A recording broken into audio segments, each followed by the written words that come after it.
অংশ দিয়ে শুরু করব। জনাব তারেক রহমান যখন একটি সংলাপে অংশগ্রহণ করেছিলেন, সেই সংলাপে ওনাকে প্রশ্ন করা হয়েছিল বগুড়া আপনার বাড়ি। তখন সে মাথা নাড়ে না সূচক জবাব দিয়েছিল, মুখে না বলিয়ে। তখন তাকে পাল্টা প্রশ্ন করা হলে তখন তিনি উত্তরে বলেছিলেন, আমার বাড়ি বগুড়া না, বাংলাদেশ আমার বাড়ি। আসলে কোন বাড়ি বা জায়গার লোভ করতে রাজনীতিতে আসেনি এবং উত্তরাধিকার সূত্রে রাজনীতিতে আসেনি। বাবা প্রেসিডেন্ট, মা প্রধানমন্ত্রী, সেই হিসেবে কিন্তু উনি কখনো রাজনীতি বড়াই করে না।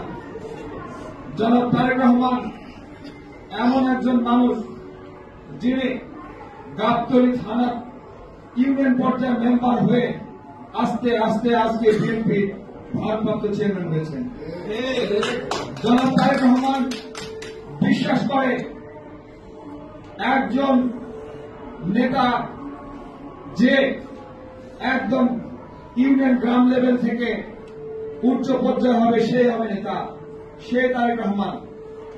আজকে উনি থানা লেভেল থেকে আজকে একটি শীর্ষ দলের নেতৃত্ব দিচ্ছেন।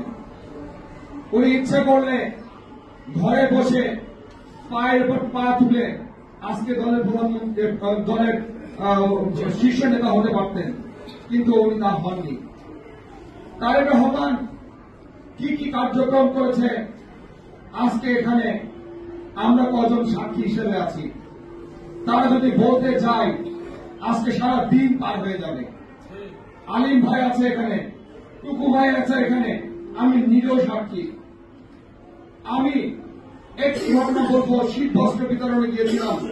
আমি প্রতিটি শীত বস্ত্র বিতরণে তার সঙ্গে গিয়েছি, প্রতিটি ইউনিয়ন প্রতিনিধি সম্মেলন তার সঙ্গে গিয়েছি। আমি একজন সাক্ষী, আমি সাক্ষ্য দিচ্ছি।